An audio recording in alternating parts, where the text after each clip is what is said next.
Oh, we're on to muddled thinking. Because so far in this series, we have looked at how, why, and where. Now, how about when? When you don't plan correct. Dinesh Karthik was pretty much retired. He was becoming a flowery shirt media sensation for English cricket. And I want to focus on something really interesting from India's second World Cup campaign. It looked like for a long time that DK's last T20 international was going to be in early February of 2019. But then he discovered how to mash the ball at the end of T20 matches. And after missing out on the World Cup of 2021, he was brought back for the next edition. It all made some sense. He was certainly a different player than he had been before as the sort of perpetual MS Dhoni understudy. And he had a clearer role in this team than Rishabh Pant probably did, especially when you look at the fact that Ravi Jadeja wasn't going to be fit to smash people at the death. It all made decent sense, except that it didn't work in the World Cup. In the match against Pakistan, he was held back for the death, but ended up still having to face spin, and he got caught and he got stumped in the last over madness. He wasn't needed in the following game. Against South Africa, he had to bat in the 9th over, far earlier than India would have ever wanted him to, and certainly not why he was brought back into the side.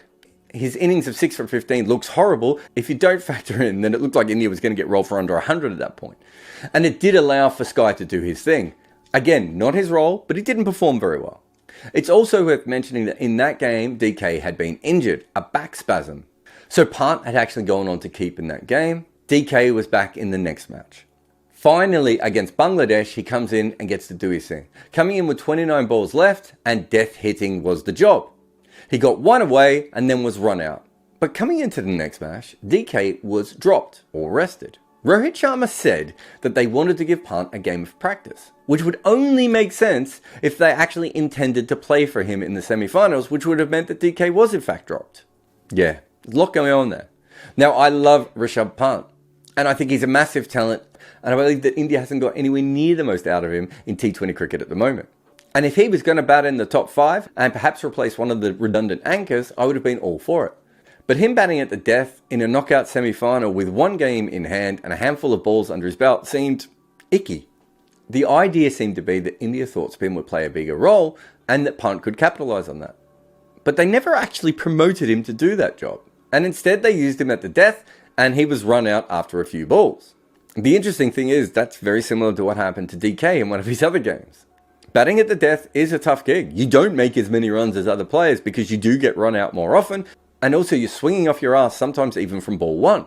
Sometimes you can see top players who are experts in this position barely make a run for an entire tournament. So there's no way I would blame Rishabh Pant or Dinesh Karthik for what happened. What I would say is that India changed their entire strategy based on a last over stumping, a mid-innings failed rescue, and a run out. Just to go back to his record again. India spent all year recommitting to DK, telling him that this was his spot, and then after 2 failures and a run out, they completely abandoned their plan. That shows that they were never fully committed to it in the first place, and that is what a lot of this team feels like. I personally believe that one of India's big problems is they don't look at their cricket on a micro level at the moment. For instance, Pant doesn't do what Karthik does, and bringing him in would mean a batting change order. But they didn't do that. And when you look at their bowlers, when Bumrah was injured, Mohammad Shami came into the squad. It meant that they had 3 bowlers who wanted the new ball in their 11. But even more so, when they got to Australia, perhaps because Arshdeep was swinging the ball both ways and that's such a novel skill, they actually used him even more at the top than you would generally do. Meaning they almost ended up with 3 bowlers who were desperate for that new ball. That caused them problems at the death as well. This is the last 3 years there have been 24 seam bowlers deliver 120 balls at the death. Half of them are Indian. Of them, only 2 go at less than 9 runs per over. Obviously one is Bumrah and the other one is Arshdeep Singh. The 3rd best bowler at the death was Bhuvi at 9.4 runs. Behind him was Harshal Patel and Avesh Khan. The bowler with the best average at the death is Shami, just going under 15, which is good, but not game changing at the death. And he also was travelling at 10.7 runs and over in that period. This is the overs that the main 3 seamers bowled for India at this World Cup. You can see that all of them were forced into this power play, and then at the end, they were just sort of a little bit more random. I'm not sure how clear this is, so let me just explain it a little bit better. Bhuvi is orange, and he bowled 85% of his overs in the power play, despite being the 3rd best death bowler according to the IPL. Here, he barely bowled there at all. Arshdeep is blue, and he bowled the second over automatically and usually the fourth as well, and then bowled a lot more towards the death, but certainly not as a death specialist, with only a quarter of his overs there. Shami is green, and he bowls at the back end of the power play when Arshdeep is out of the attack, and then his overs are sporadic over the rest of the game, again without him being a complete death specialist. The one thing I would add to all of this is that India didn't actually bowl that many overs in the death in this tournament, so the numbers are a bit warped. But even so, with Bhuvi bowling so much at the top, it meant that Shami would have to bowl so much at the death where he is not suited. So if you have a look at Bhuvi and Shami at the death, you'll see that the blue bubbles are obviously Bhuvi, and he had a lot of good years. These are very early in his career though. He's obviously not quite that bowler anymore. But you can see just by having a look at the yellow bubbles, which are Mohammad Shami, that he's obviously not quite at that same level. He's not the death bowler that Bhuvi's had. However, of recent times, we have his 2019 season. It's starting his best economy ever. And his 2021 season, which is, again, a decent enough average kind of economy. So he's taking a lot of wickets in the death. But this is Bhuvi in 2022, going at 9.67 and taking a wicket at an average of 18. Right? In 2022, that is Mohammad Shami. In 2020, that is Mohammad Shami. So you could see that everything has got a lot better in that period, but it's still quite obvious that Bhuvi is a better death bowler and has been for a very, very long time. And so it is kind of weird that you would turn up in the World Cup and you would bowl so many of Bhuvi's overs up front and not Mohammad Shami up front, being that they both want that. You could have at least shared it out better. It feels like they didn't quite understand the strengths of their two bowlers, or they just felt more comfortable with Shami, which doesn't make any sense when you look at these numbers. It isn't uncommon for teams to back talent over numbers. And I think Mohammad Shami is a fantastic bowler. But I think we know now, more than anything, he's never going to be a lockdown death bowler. But more than that, I just don't think having these three together made a lot of sense, and then they were used even worse. But the other problem for India is that so many of their bowlers are new ball dependent. So this is all of the Indian seam bowlers in the IPL have bowled over 300 balls in the last 3 years. You'll see Jasprit Bumrah here. I mean, that's not particularly surprising to anyone, right? But there is a bit of space between him and everyone else. Bhuvi is up here. Now, one of the reasons Bhuvi has such a high average is the teams have basically stopped attacking him, and that's why he has such a low economy. Beforehand, he would have been more in this region. He's not the only bowler that's happened to. Sandeep Sharma is another one. If you attack him, he will probably get you out, so teams just chip him around. They're both really good bowlers, but Bhuvi's a little bit better, so obviously you're going to go with the slightly better bowler. Umesh Yadav's really interesting in this, in that he has a very good average and a very good runs per over. However, his usage is really clever and he's not always used in high pressure situations, which means it may not translate as much to international cricket. You can see Chahar.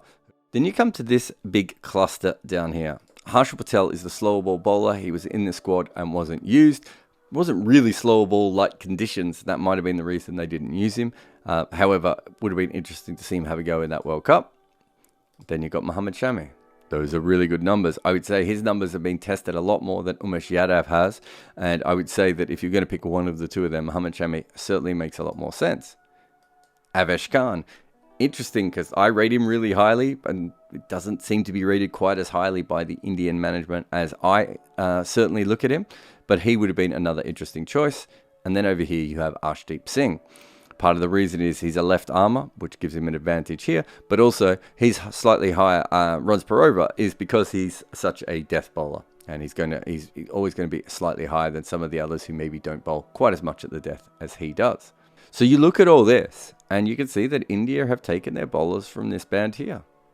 Again, they're not taking poor bowlers. This wasn't a mistake. It just happens to be that Sandeep, Kumar, Chahar, Arshdeep, all really, really similar. And then you can say Umesh, Shami, and Avesh Khan are all fairly similar as well.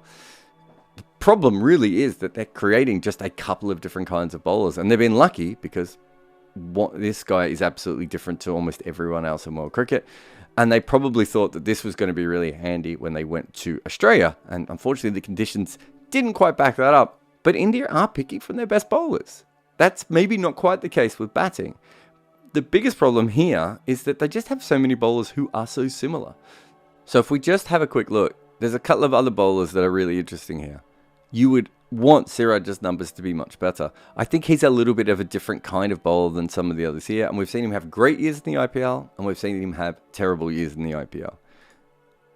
Prashith Krishna, I think, is really, really interesting. Again, he's tall, he's fast. The problem at the moment is he's going at like 9 runs and over, and I just don't know how you fit him in. Also, I'm not sure he can bowl with a new white ball with the field up against the best batters in the world. And there's more of that. Umran Malik. I know a lot of people thought that probably Prashith Krishna or Umran Malik should have played in Australia. And Umran Malik's bowling average is really good. Of course, he is going at 9 runs and over. The problem with him is that almost all of his overs are in the middle. That is when they wanted to use their finger spin. It's not the quality of the bowlers, it's the role definition of the bowlers. They don't really have any spinners who are great power play spinners in a way that someone like Tikshana is. And a lot of their seamers are very similar to each other. So they've ended up with 3 bowlers who all wanted to use the power play, and it was just a little bit of a mess. And if those bowlers didn't get enough wickets in the power play, and we can see here from Bhuvi that he doesn't usually get that many wickets in the power play, and most of Shami's wickets are actually at the death, it means at the end they ended up with a really samey attack. And part of that is just the way they are producing bowlers, but also the way they went on to use them, and perhaps the way they haven't quite understood the roles of those bowlers as well. But there's one thing I want to talk about which I think follows the batting. This is all the bowlers who bowled over 240 balls in the first 16 overs of IPL games in the last 3 years. The reason we're looking at this is because we specifically want to look at when you're taking wickets when it matters. Wickets at the end can matter, but very little. Wickets during the game, especially early on, matter a lot, right? So if you have a look at this bowling attack, you'll see that early on, Bhuvi Kumar is just not taking the wickets that he should be, right? Fine. Look at his economy, you can understand still why they would want him in there. But then when you start to match it up, you'll see that Akshar Patel also is another bowler who's averaging over 30 with the ball. Another great economy early on, but we're talking about 2 very good economy bowlers here. If you go up here to Ashwin, again, good economy, not quite as strong as the other 2, but certainly a good economy. See, he's averaging over 40. If you continue down here to Arshdeep Singh, you see another bowler averaging over 30, not taking wickets. So the only bowler who's actually taking a lot of wickets for India in that 5 that we saw is Mohammad Shami, and he's right on the edge of 30. So even he's not a massively good strike bowler. Now, you can be shocked that that's Bumrah. Again, there are other strike bowlers here. They might not have wanted Chakravarti just because it was Australian conditions, and also he can't bat, and that makes sense. So we take him out of the equation. Here we have Chahal. Well, he was there, and of course could have been used and was not. Next to him is Avesh Khan. That's a lot of wickets early on. I would say he's the best strike bowler outside of Bumrah when it comes to the Indian quicks. Harshal Patel. Again, remember this isn't death wickets, which Harshal Patel is known for. These are really wickets in the middle. You can see that they went out of their way to choose the most defensive options. And I'm not saying any of these players are bad. I'm just saying that when you look at it on a map like this, you do start to get the idea that they haven't really gone out and looked for wicket-taking options. So why am I bringing this up? Because it kind of follows the anchor method, right? They're defensive in the way that they look at their batters, and they're defensive in the way that they look at their bowlers. But the one thing that I think is worth mentioning is that India are clearly picking their best performing bowlers. I just don't think that is the case for their batting. But that's just bringing up other problems. And the truth is that we're just back at that systemic issue. The next episode is what? What do India need to do now?